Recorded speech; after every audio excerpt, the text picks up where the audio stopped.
Okay, so we will start in 2 minutes, and I think we'll just start on the dot and then. Yeah. People joining already. Hello.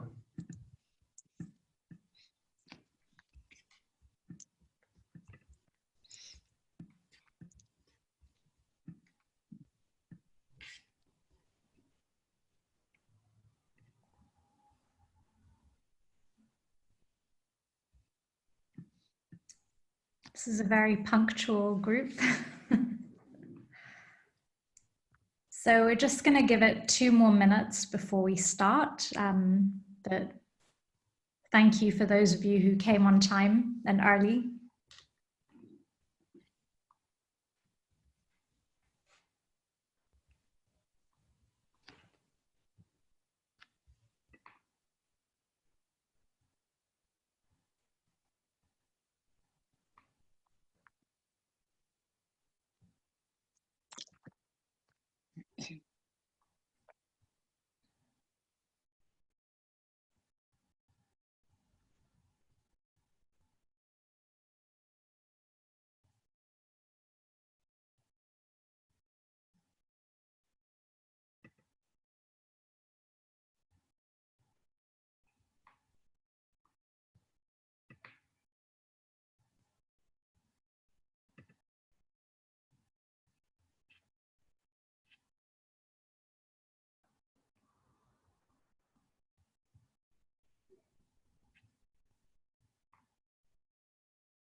Okay, so hello and welcome to Public-Planet Partnerships, Designing Interspecies Collaborations with Nature. I'm Lina Lailemi. I'm the co-founder and executive chairperson of 3BL Associates, which is a sustainable development strategy consultancy and think do tank. And I'm also the co-founder of Public-Planet Partnerships. I'm going to be hosting today's session with my 3BL and Public-Planet Partnerships co-founder, Tarek. Tarek is also my brother, so this will be a sibling-hosted session. After around a month of being in partial lockdown, living and working together, so we'll see how that goes. No, I'm kidding, it's been a pure joy. So we are missing one of our PPP co-founders today, Melanie Marcel, who's based in Paris, and she is the founder of SoScience, which specializes in scientific research and innovation for social good. We're also honored to have with us today Jennifer Holmgren, the CEO of Lanzatech, which partners with bacteria to produce low-cost, low-carbon fuel. And we also have with us Michael van Cutsem, CEO of Biodiversity, which partners with bees for data collection on biodiversity. So there's over 100 of you who've signed up for this session, and we thank you for taking the time. We'd love for you to introduce yourself in the chat, and just in being mindful of current circumstances, but without dwelling on them too much.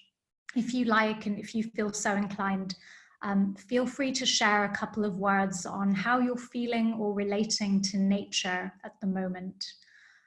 Also, throughout the session, please do use the chat to post any thoughts, reflections, aha moments, and please use the Q&A to post your questions throughout as well for Jennifer, Michael, Tarek, and myself. So just to give you a quick intro on how Public-Planet Partnerships sort of started, as we face these urgent sustainable development challenges, on the one hand, we have this revolutionary technological optimism, and on the other hand, we have these life-threatening impending climate catastrophes and unexpected pandemics. And we keep looking to the private sector and public-private partnerships to bridge this annual investment gap of $2.5 trillion to achieve the Sustainable Development Goals by 2030. But through our work in sustainability over the past 10 years and Tarek's biomimicry background, we've constantly been inspired by these humble innovators, like many of you, who have turned to nature as an ally, whether it's through bio-inspired technologies and circular business models, nature-based solutions. So we really started asking, what would a public-planet partnership look like? We protect nature, we learn from nature, but we're not actively collaborating with nature to solve the greatest challenges a human generation has ever faced. And many of you who come to Skoll think differently about the way we've learned to approach social issues. So for instance, we don't think of giving people handouts or think of people as just beneficiaries, but rather we see them as users, as customers, and even partners in social innovation. But we don't always view nature as an innovation partner, even though nature is the greatest engineer, designer, and startup success story that's scaled across the entire planet. So we spent over a year researching examples of innovators that are implementing our definition of a public-planet partnership, and then we reverse engineered what they did to create a set of tools that anybody could use to design their own PPP. So all of the tools, as well as some shorter case studies, are available on our website, but we're really delighted to have two of our case studies here with us today. But before we speak to Jennifer and Michael about their innovation process and also take you through some of the PPP tools that you can use, Tarek is going to spend 10 minutes just making sure we're all on the same page and you understand what we mean by public-planet partnerships and different relationships in nature. So, Tarek, over to you. Hello, everyone. So building on from what Lena had shared, give me a second.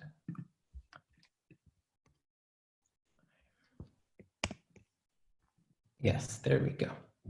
So building on from what Lena shared, really looking at nature as an innovator and really acknowledging that nature has its own innovation process, that nature is this entrepreneurial system that has been conducting research and development for 3.8 billion years, that the cost equivalent of human beings conducting that same research is absolutely incomparable. And actually some of our development in science and technology has been struggling to conserve biodiversity and actually doing the opposite and driving further destruction. And it's really thinking about in our ethos, how do we participate in nature's entrepreneurial system, in its innovation system, in a way that it doesn't just use nature, but really participates in a collaborative and regenerative model with nature. And even in thinking of the many innovations in the natural world, if we sort of list them down, nature has already achieved zero waste, zero carbon global travel, has the most optimized algorithms in the world, has the most used apps in the world, what I like to call summer, spring, autumn, and winter. It's nanotechnology pioneers and has figured out the most incredible art and architecture, and at the same time eradicating concepts such as unemployment, in which we see in the human world. And it's really humbling ourselves to say that us as human beings, as organizations, can think that we can see bacteria as a real partner, that we can see bees as a real partner, that we can see birds and the forces of nature, but that it's perhaps one of the most rational and most wondrous things that we can start to tap into.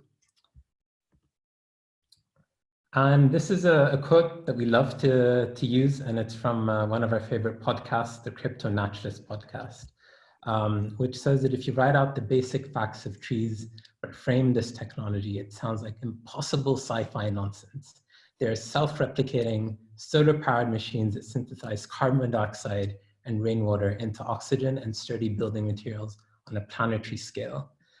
And we love that because it also frames it often as, from a biologist's perspective, we know and we see the wonder of trees and the world wood network that is under a forest. But sometimes it takes that little bit of extra work to really translate the biology into a form in which we're more used to and really seeing it as technology. And once we're able to do that, it becomes easier to think of the potential collaborations and ways we can participate in this system. So we're going to start with a little bit of an exercise here to get you into that mindset, and an example of one of our tools, which you can also find in our toolkit. So I'm going to ask you to either write this down on a note or on your computers. And this is our Iot Tree Tool.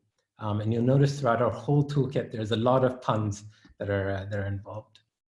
So with this, we're going to ask you to choose one living organism that you feel relatively familiar with. Could be a tree, could be bees, could be an octopus, could be a type of bird, or it can even be a force of nature, like the sun or waves. I then want you to list down, what does that organism or natural force do? So instead of a minute, just list down as many functions that you can think of. So if it's a tree, trees absorb water from fog and clouds, they remove pollution from the air, they produce oxygen, and provide habitat for different birds. If you're thinking about honeybees, perhaps they pollinate flowers and they maintain global food production. If you're thinking about a natural force such as waves, they move water across the earth, they provide hydropower and generate the soothing sounds for those who love to meditate to it. So whatever sort of functions and anything that comes to your mind of your understanding of it.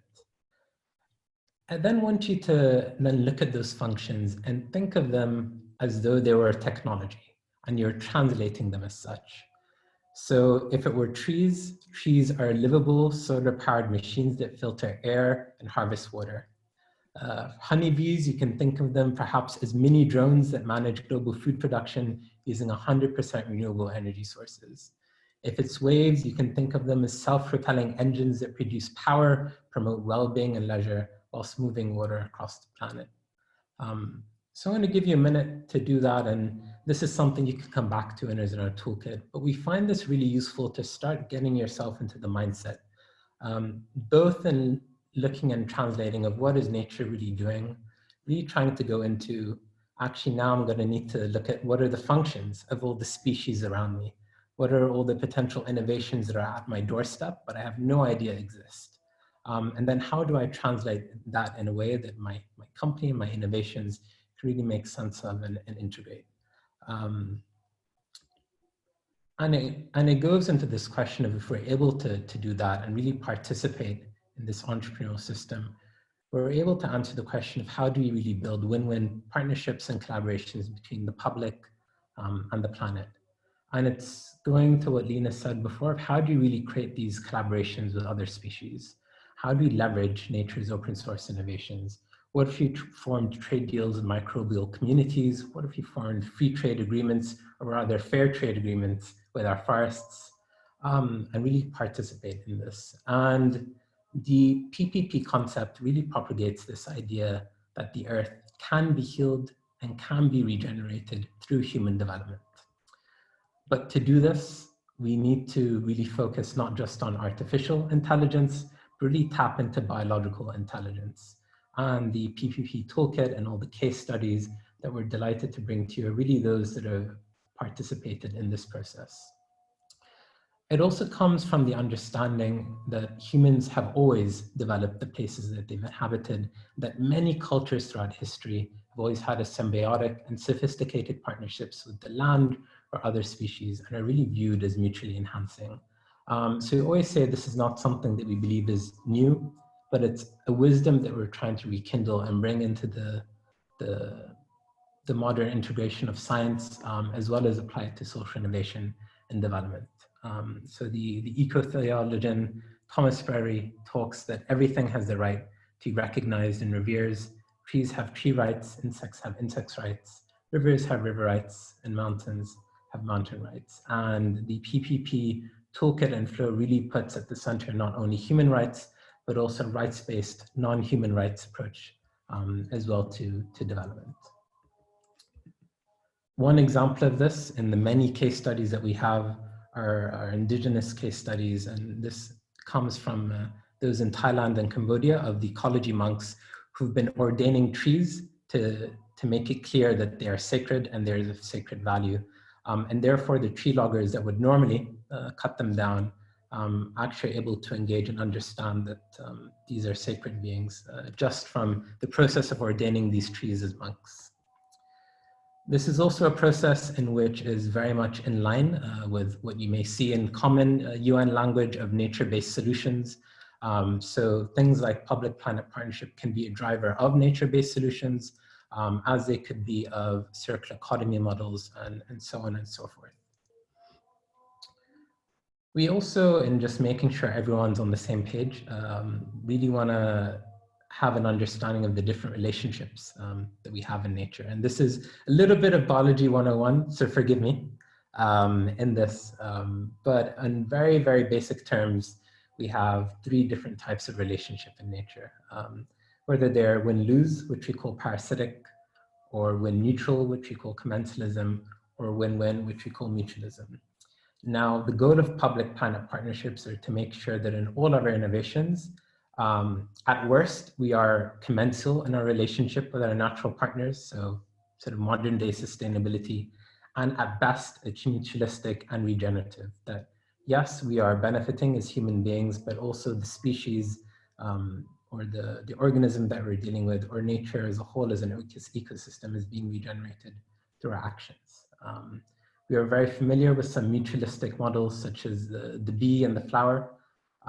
There's also many different models when it comes to commensalism, whether it's orchids growing on branches or sea cucumbers and emperor shrimp, where the emperor shrimp basically has sea cucumbers attached to it, who go along for the ride underwater so that they don't use energy.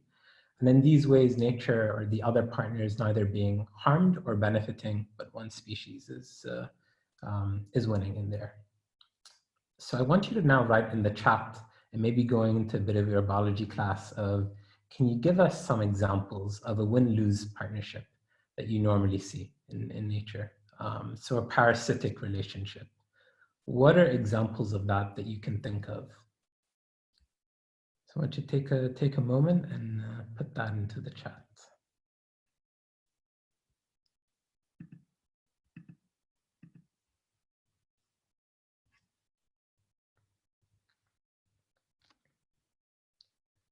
So can you think of specific relationships between species? Are there any parasitic relationships that we have as well between humans and the natural world?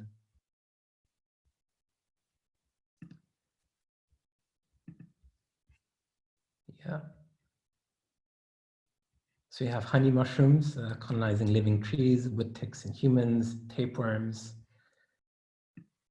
And you know it's an insect parasites in trees, humans and fossil fuels, absolutely. And what's interesting with this and what we find, whilst there is a deeper science obviously to this work, people genuinely and intuitively understand really what a parasitic relationship is when we're using and abusing nature versus when we're really participating in a regenerative model.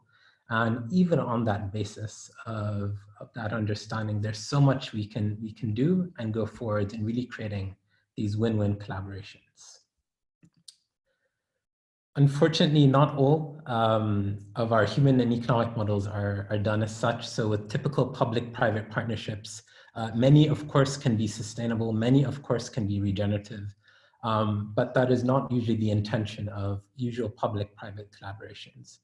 And unfortunately, in most of those public-private partnerships, the profit from destroying nature is almost always privatized, and the cost is almost always socialized. And what we're trying to do in creating these new models is really flip that and make sure that the benefit and the profit is really also for nature as well. And so we're on the right definitions of what we're calling a public-planet partnerships. For the sake of terminology, by public, we mean business, the scientific community, government, civil society organizations, and essentially the entire human world. By planet, it's all of nature, of which humans are, of course, a part of, but it's all of natural capital and all of the services, often called ecosystem services, which make human life possible. Of course, through natural capital, we can value it as estimated to 125 trillion, although you could argue it is priceless and far more valuable than that. And by partnership, we mean mutually beneficial for the public and regenerative for the planet with nature as an innovator and as a collaborator. And there are many examples of that around the world, of which we have two incredible case studies here. First, we'll hear from, but it also includes whether it's from the public health sector to partnering with rats to save human lives, and a social entrepreneur who figured out how to collaborate with rats for better TB detection. We have in the NHS in the UK of how you can prescribe nature to actually have tangible benefits for your physiological, physical, and emotional health. We have examples of how do you really bring in trees as part of, oh, and we actually have Bart, who's the founder of Apopo, on this call as well. That's incredible. Actually, I actually don't know whether we can perhaps later bring you in, Bart, as well, to talk a little bit about your model. That would be wonderful. I think we can do that as well.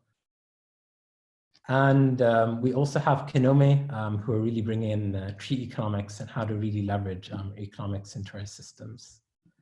In Peru, we have garbage fighting vultures, where they figured out how to use vultures as a way of GPS and data monitoring, and how that in the space of about a week, they could identify all the runoff areas and all the polluted areas in the city using a number of vultures to do data detection on waste.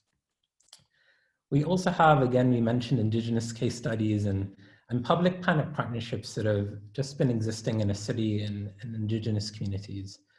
This case is with langur monkeys, who've been really replenished from the city's tourism. We mentioned this as well because in light of everything that's been happening with the lockdown, these are actually the partnerships that are being broken off. I don't know if you would have come across, whether on Twitter or otherwise, a number of videos of monkeys running loose, essentially because the tourists are no longer there to feed them. So it's also thinking of when we are establishing these relationships with nature, how are we doing them in a way which is really sustainable? And again, just really going back to the core emphasis and message of what we're trying to do with public-private partnerships is that, yes, it's important to conserve nature. It's essential to protect nature. It's essential to emulate and mimic nature in biomimicry forms, but nature also needs our active collaboration and participation when we're really building these regenerative models.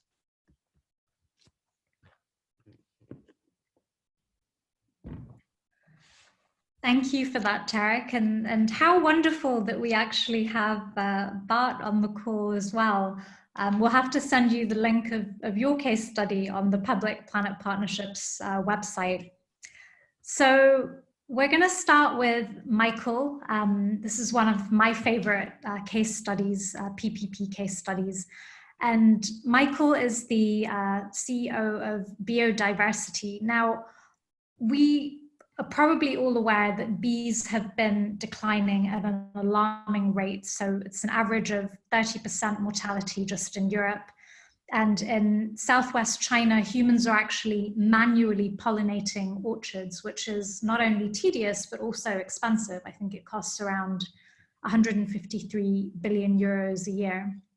So Michael, what I think this audience will find quite relatable and insightful is how biodiversity started with a certain model that I think many of us would have intuitively also started with, but then you evolved your model so that it doesn't just protect the bees, it actually partners with them. First, can you start by telling us a little bit about what you were initially doing in the beginning? Yeah, so we started after my associate did a PhD on the bee decline issue, and we started with a traditional business model saying, well, bees will produce honey, so we're going to produce a lot of honey, sell that honey, and take part of the revenues to protect bees and train beekeepers and invest in bee protection. And then we probably got a bit more humble and realized that we were not supposed to protect bees, but probably bees are better to protect us. And so realized that we went back to the function of bees, and I liked, Tarek, what you explained with the function of nature. The function of bees is not only about producing honey to sell it, and that's actually not the real function. The function of bees is to pollinate. And through the pollination, they bring back samples that are very useful to monitor the environment. And that's how we understood, going back to the function of bees, that we had a great asset with bees, and that bees could create value in another way that just producing honey. Was there a particular moment that humbled you, or was there like an incident when you had this aha moment? Well, it took time to humble me, probably, but no, it's a bit a combination of expertise and by chance. So we were driving with my associate and going to meet a client in the water production sector.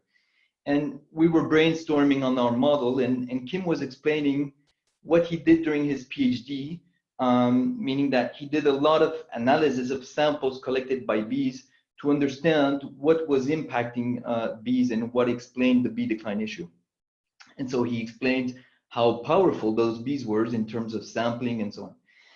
And then we met this person in charge of the protection of a water catchment area. And he explained everything they were doing to protect the area and so on. And we just raised one simple question that was, why don't you even communicate on what you're doing? And he answered, well, we have no tool today to monitor the surface. It's so huge. We're talking about 14,000 hectares. It's impossible to monitor. And by linking the two discussions, just to get a sense of that, 14,000 hectares is, can you give us kind of a scale of reference? Or yeah, it's like 700 hectares is 1,800 acres. okay. So today we monitor more than 50,000 hectares, which is more than 70,000 soccer fields. I translate that in soccer fields. Okay.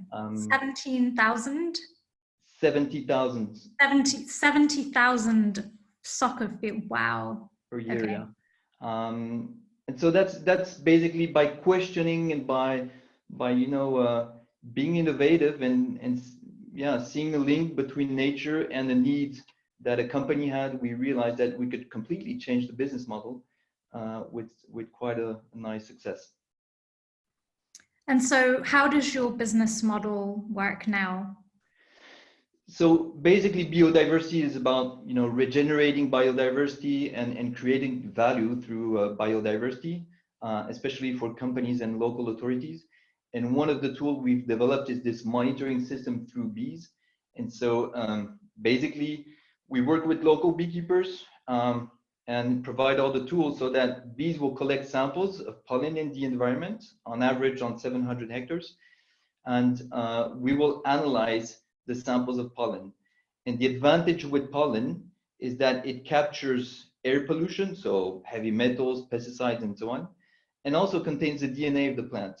So when we monitor, when we analyze those billions of samples of pollen, we have strong metrics on the level of pollution there is, the kind of pollutants, the kind of plant there is, on this plant species, when you have a lack of biodiversity, at what period of the year. And so we basically monitor and then provide recommendations on what can be done and even go up to implementing the solutions. And so the business model is quite easy, is companies, local authorities paying for a fee so that we can monitor, provide the data to our clients, but also to local stakeholders to get them involved in the project as well, and raise awareness and get everybody to work for biodiversity regeneration.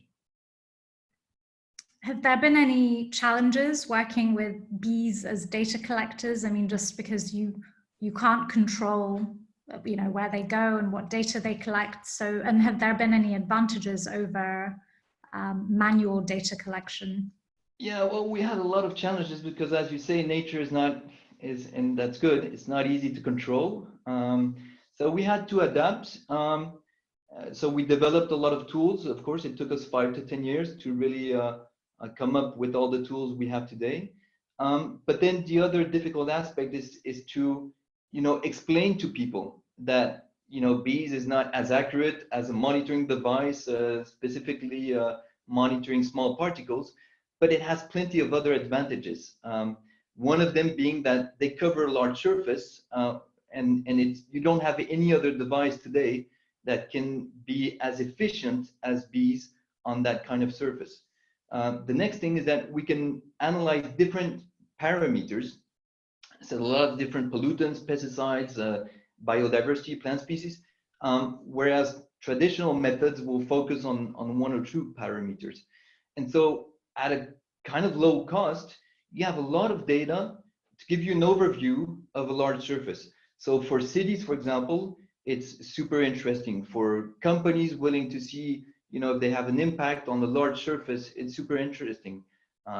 Water producers that have to protect their water catchment zones, food producers that want to reduce the use of pesticides and get local stakeholders to be engaged in the project and so on. So it has a huge impact.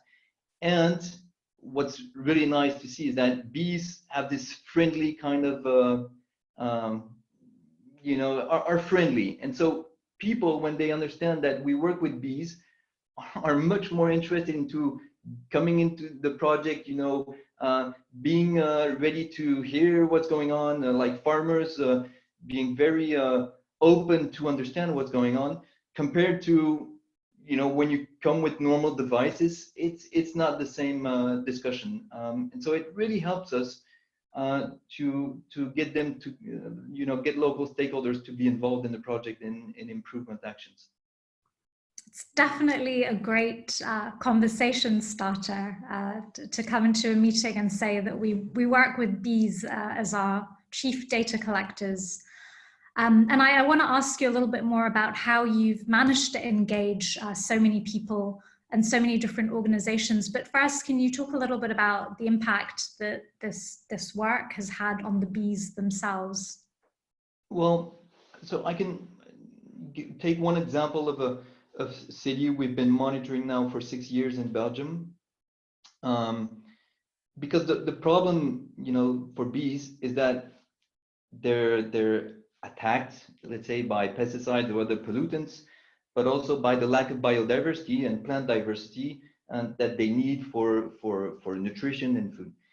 And so basically through that information that we collect, we can solve those issues. And so in that city, we very quickly, so we monitored the whole city, realized that there was a lack of biodiversity at specific moments of the year, got more than 1,000 citizens engaged in the project, the city itself, and they planted according to our recommendations. And after 2 years, we tripled the amount of plant species, and now we're at ×4 compared to the beginning. And they're 3 times higher than the average amount of species we find on the other sites we monitor. And that had an impact on the other insects you can find today. So in that city, you find pollinators that you don't find anymore, that you didn't find anymore in Belgium. So it had a huge impact. And then we were able to raise awareness in terms of pesticides and group the farmers and work with the farmers through workshops and so on to change the practices and come up with sustainable practices. And we see a very interesting drop in terms of pesticide use with other alternatives. And then we had some heavy metals, and we could source the origin of these heavy metals, being a port, and understand where it came from. And they changed the process of certain aspects of the port, and very quickly were able to reduce the use of heavy metals. And so through the metrics, a lot of our partners quite easily can really change things and come up with a strong impact. And so that's one of the examples, but we have other examples like that with companies and changing their mindset through the data we provide or other cities. How do you, you've done over 100 projects in 9 different countries. Often, a lot of us end up working with stakeholders, maybe in the corporate sector, sometimes even in government, that aren't necessarily as concerned with impact as they are with just doing no harm. So they don't want to go the extra mile to actually be regenerative. So what are you learning about how to engage those types of stakeholders? And, what are sort of what would be your advice to get people to really care about regenerating our non-human partners? Well, it's true. It's the biggest challenge we have. people, or I mean companies, local authorities are not naturally interested or willing to invest a lot in biodiversity regeneration because they don't really understand yet that it's a real need even for them. So what we do is really try to understand what is their need. Whatever stakeholder it is, we really try to understand their need. And once we understand their need, we come up with solutions based on biodiversity in nature that will respond positively to those needs.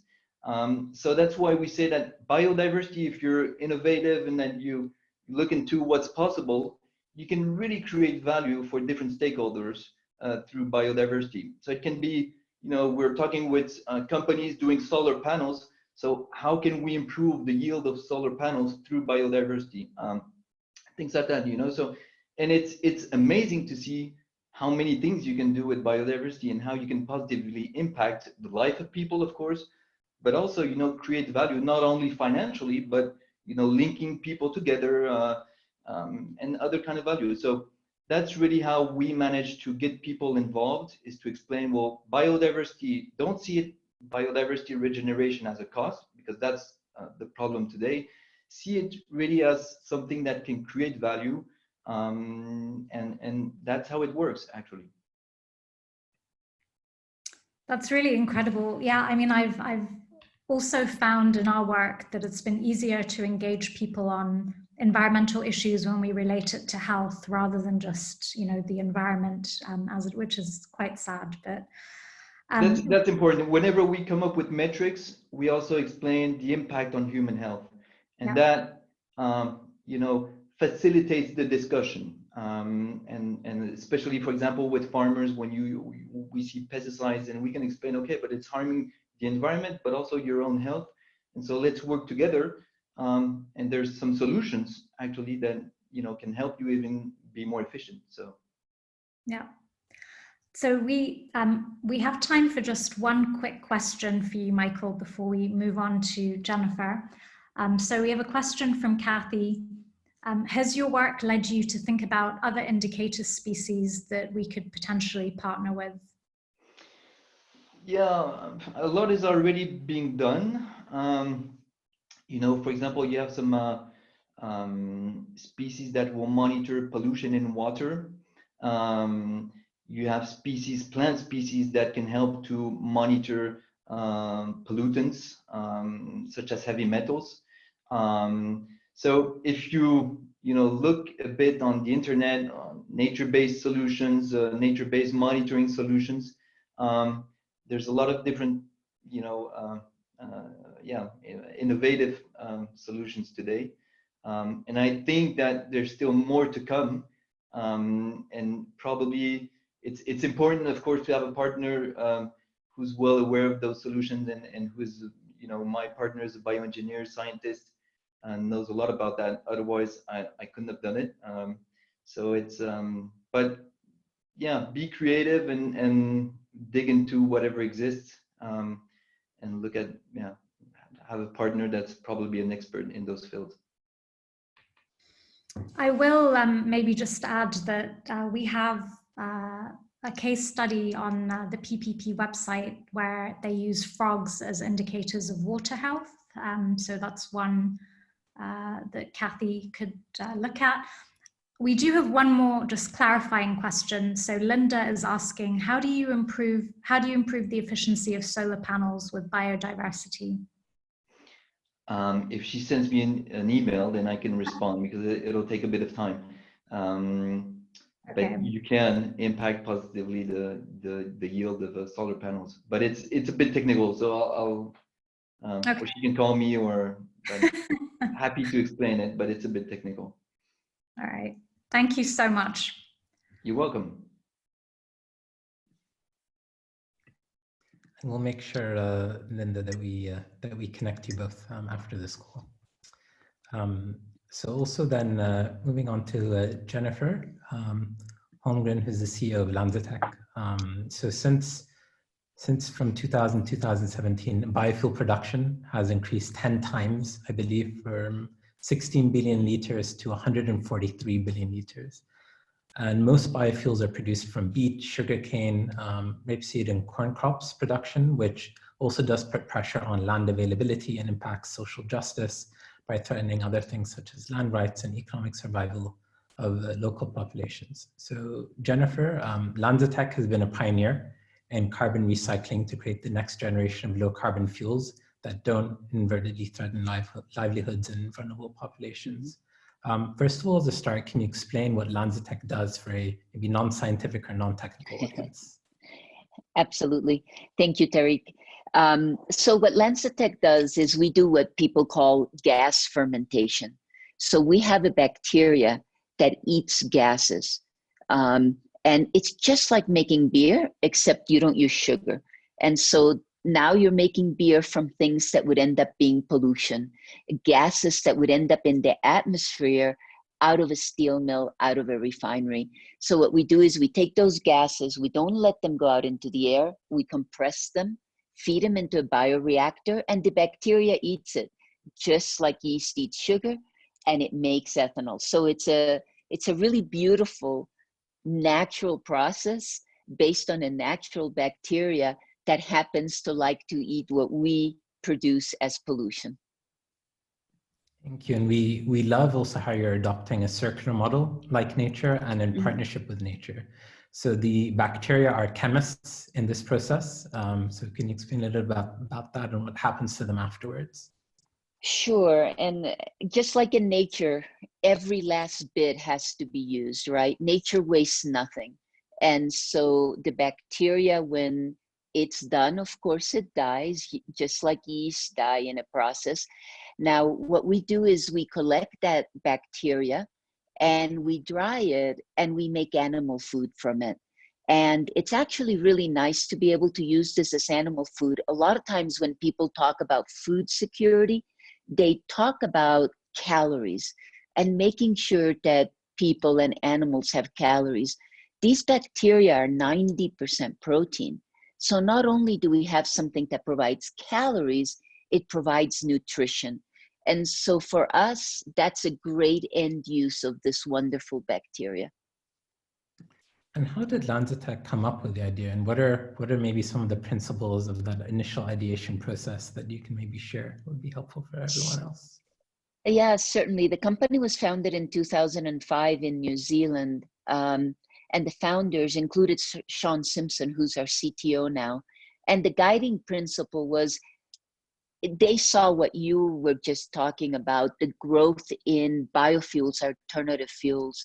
And the view was, how do we do this without impacting nature? How do we do it without taking away land that people need, water and other resources? And so they were able to find this bacteria and use it. And it's great because it ends up being useful at point sources. So it enables something that's more like nature, a distributed production approach towards a local economy.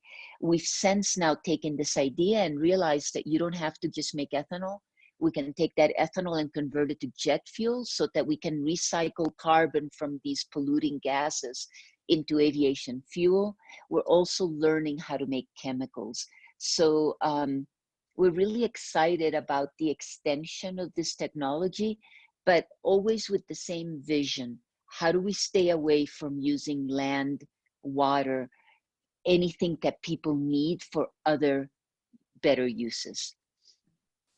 And can you tell us a little bit about the impact of the product so far and where it's being used and in what contexts? Absolutely. So we are actually running a commercial plant to make about 50 million liters a year of ethanol from a steel mill waste gas in China. That commercial plant started running last year. And we've already captured, I would say, mitigated the emission of about 60,000 tons of CO2 by taking this CO and converting it to ethanol. The other thing we've done is also produced fuel grade ethanol that can be put into the gasoline, local gasoline supply. So we're really showing that we can make valuable products from wastes and prevent emissions. Fantastic. And I think for most, I think also on this call, and a concern for the industry is how do we ensure that it's not inadvertently creating other environmental issues? And so what is the thought process there? No, I think that's a brilliant question. I think the unintended consequences sometimes outweigh the benefits. And so what we've always done is we've partnered with NGOs like the Roundtable for Sustainable Biomaterials. We actually had them audit our demonstration facility, because once you've built a commercial plant, it's kind of tough to go back from that. And so by having them audit our demo, we were able to take their input and their guidance of the benefits and the things we needed to do better before we started building commercial plants. So we agree, you've got to make sure that you're not doing something that is going to make things worse. And what are you learning in that process of working with nature and other stakeholders? And what is the advice that you'd give to maybe those on the call of how to design these successful collaborations even with the bacterial world? Yeah, well, I think the first thing you have to do is realize that they're unpredictable and that you're never going to make them do something they don't want to do. So you work with them, you don't work against them. You're not their master, right? Which is what you said in your presentation at the very beginning. It's a symbiotic win-win relationship, and we learn from them. We learn what they like to do, and then we either guide them in a direction that helps us, or they guide us to rethink the direction. I think my advice to others who want to work with nature, but who want to do something that many would have once considered crazy, is don't worry about that. It is crazy, but it will make things better. You just keep working at it and keep trying, and eventually you will succeed. And it may take some adjustment, but you will succeed. Keep at it. Brilliant. Thank you so much. And if anyone has any questions for Jennifer, you can put them into the chat and we can come back to them as well at the end, and any additional questions for Michael as well. Thank you so much, Jennifer. I actually have a bit of a random question for Jennifer. So the other day, I think it was yesterday, I was reading about a social enterprise that's looking at okay, I'm not a scientist, so I'm probably saying this wrong, but it was something along the lines of burning bacteria in the air, or like viruses to turn them into energy. Do you remember reading this, Tarek? Did I say that correctly? It was something along those lines. And I'm just wondering, you know, everything we're kind of experiencing at the moment, is it possible to partner with viruses in a way that is positive?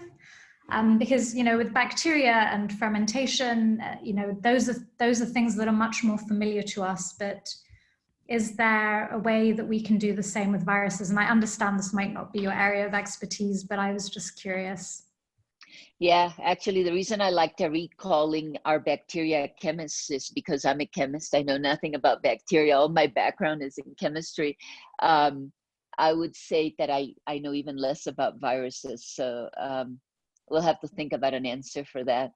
Yeah. We do have a question from Linda. So she says, where did you find this bacteria and what would happen if it escapes? Right, so this bacteria is actually an anaerobe. So if it escapes from the bioreactor, it'll immediately die, because the thing that's most toxic to it is air. So our atmosphere will immediately kill it. Even a much reduced oxygen containing atmosphere will kill it. Where did we find it? So it turns out that bacteria are cataloged in Germany in a kind of library. And so it had first been discovered and then cataloged in, I think, the 80s, and it was put into the catalog. And then when Sean and his co-founder wanted to use it, they just basically went to the library and ordered some of the bacteria. That's it.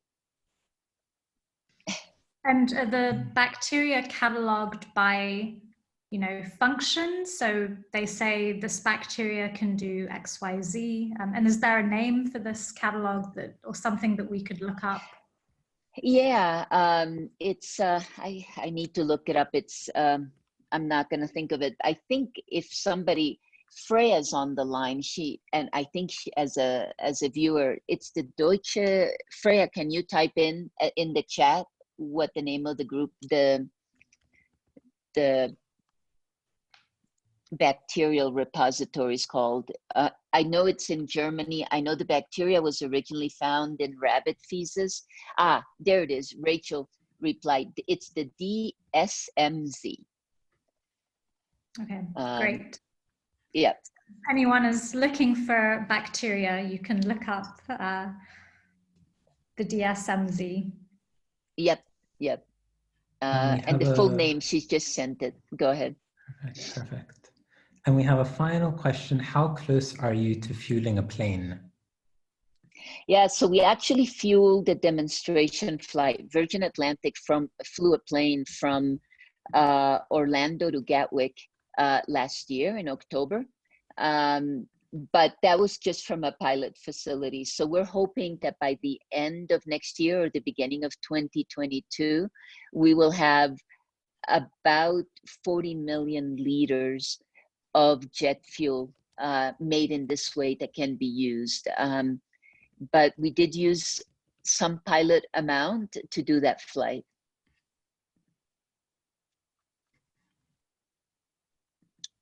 Perfect, thank you so much. Okay. Daniela, I will also reshare again.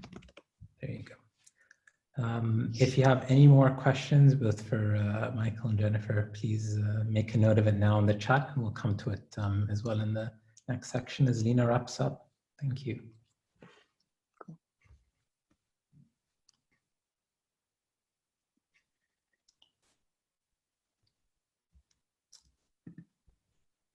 You're muted, Lina.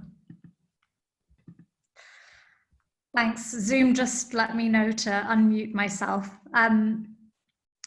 So let me just pull up the presentation.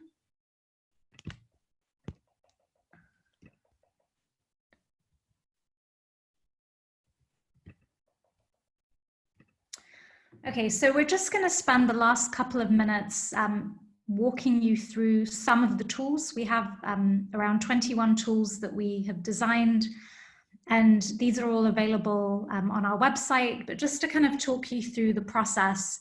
So we've designed this, if anyone's done design thinking, you might see some similarities. So we've designed it in 3 kind of phases. So the planet centering phase is to really get you grounded, reconnect you with nature. The discovery phase is kind of looking at what's available to you, who are the natural partners, you know, in your place, what do they need? And then the final section of planet partnering tools is really getting a bit more concrete on those partnerships. So just to give you a few examples, we wanted to have more cerebral tools like the one that you did at the beginning. So you did the Iot Tree Tool, which is, you know, very kind of brain focused, but we were also mindful of having, you know, more intuitive tools, more tapping into other senses, tactile tools. So we have things like a wilderness walk where you're blindfolded and walking through nature and also feeling nature. We have a tool on dismantling your unconscious biases towards nature. So anyone who's done a diversity and inclusion workshop would recognize some of these terms. We have an interspecies communicator tool, so spiritual ecologists and those who meditate, so connecting with nature on a more intuitive level. And this was inspired by an interspecies communication course that I did. And then with the discovery tools, we start with a values and ethos dialogue. So it's creating a shared understanding of what a public planet partnership is amongst your own team. And this case study, or this kind of example that we have people discuss when we do PPP workshops, really elicits very different responses depending on where we are in the world when we do it. So is partnering with mosquitoes to fight Zika considered an example of a public planet partnership? And we get varying responses if we're doing this, here, for example, in Bahrain, in the Middle East, versus if we're doing it in Africa. Creatures of Habitat is a tool that kind of helps you create an inventory of what's available to you in your particular location. If you do stakeholder assessments, stakeholder mapping and engagement, you also would run through the same process, but this time with non-human stakeholders, not just your human stakeholders. And then with the planet partnering tools, this is probably one of my favorites. So the partnership models card. Anyone who's done the business model canvas, you would remember there's the revenue models. So you think about, as a startup or an entrepreneur, how would I experiment with a revenue model that is based on franchising? Or how would I apply a leasing model or so you look at different revenue models. So we kind of wanted to create the same thing. So there's actually a deck of partnership cards that we created where you can experiment with different partnership models with nature. Now, these are probably not exclusive, but we categorize them very broadly. So biodiversity is an example of partnering with nature as a data partner, as well as a nourisher. So, and this is also on our website. I will get back to something that's not on our website, which we'll be sharing with you at the very end of the call, so stick around for a few more minutes. This is another one of my favorite puns. So this is discovering what your natural partner actually needs. So it's a give and take relationship. It's kind of a play on the Big Five safari, but also anyone who works on their relationship with their significant other and is familiar with the book, The 5 Languages of Love. And Wardens of the Earth is a tool where you kind of plot your PPP ideas on a matrix, and the kind of ideal is to be here, so regenerative and or sustainable for both humans and for nature.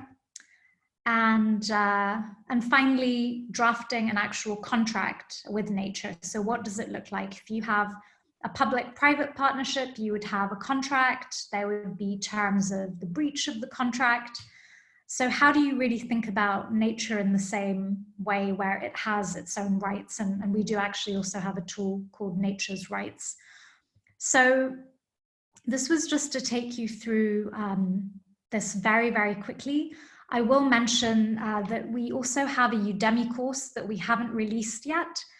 We will be sending you a link to access that course. And what the course includes is not on the website. So the course includes actual toolkits. So not just the individual tools, but there's a little bit more information in the toolkits, and you can get that in English and French. It also includes a digital pack of the partnership model cards, the 24 short case studies, and then the 4 in-depth case studies, which includes Jennifer's company Lanzatech, as well as Michael from Biodiversity and 2 others. And so we will be sharing those with you, and it's going to be free access. You'll actually be the first to go through it. So we would love to hear your feedback. And also we would love to collaborate with anyone who's interested. And let me just see if we have any questions here. I am having technical difficulties. Hold on. Tarek, do we have any questions? Yes, so we have, yeah, there you go. So you have one question, which I think can be also addressed to all. Is there a relationship between the acceptance of these innovation models and development status of countries? For example, biodiversity is European-based, and I love the idea. How does one think about convincing people in more developing countries? I can maybe sort of start and add, when we first launched this, we actually, we launched this in Morocco. So this was during sort of the COP22 climate change conference, and the model itself was developed in association with the local Moroccan ecosystem there, and then we as a team are based in Bahrain as well, and we've been piloting this out in places in India, in Tanzania, obviously South Africa, and other places in North Africa, and we've had that aspect of where the development was very much thinking about how do we make sure this is not one cost prohibitive, but also in countries, and especially in developing countries that have such a wealth of biodiversity, how do we make sure that we leverage that wealth, that knowledge into partnerships? So it's a question we've been asking ourselves, and one that we hope when you start to go to the toolkit, you'll see that we've tried to develop that with sort of the global south, quote unquote, in mind, because that's also the context where most of us are also operating in. And you'll see that also reflected in the case studies, where there's case studies that are very large scale government, public planet partnerships to sort of smaller scale startup level partnerships across a range of regions, geographies, and fields. I would just add that in terms of the acceptance, interestingly, I think we've had, so that there hasn't been anyone we've approached that hasn't been maybe intrigued by the concept. But in terms of people that have concretely made the time to partner with us and to do pilots of innovation workshops, we've actually had a lot of response from, well, we did our first pilot using the tools as an innovation bootcamp in Tanzania. And so that was, and we had reached out to different organizations within our network. And we were really happy, actually, that that was the first, because a lot of our case studies are perhaps based in the West. And there was a huge receptivity, because I think in more difficult circumstances, you really need to innovate, and you need to innovate with what's available to you. And you almost have less of a luxury to be unsustainable or wasteful. And then very shortly after that, Tarek did a PPP workshop, and we were requested to do one in India. So I think in terms of acceptance, we've had global, I'd say, acceptance for the idea, but we're really looking forward to also seeing more concrete PPPs in other countries. I want to be conscious of time, just because I know there's other sessions that people want to attend for Skoll, and also to be conscious of Jennifer and Michael's time. So you can feel free to reach out to us with any questions via email. We'll connect you as well. I think Linda will connect you with Michael. Please send us your questions, your feedback, and thank you so much for engaging and for being with us today. Thank you again, Jennifer and Michael, and I hope everyone has a wonderful rest of the day. Thank you. Thank you. Thank you. Thank you.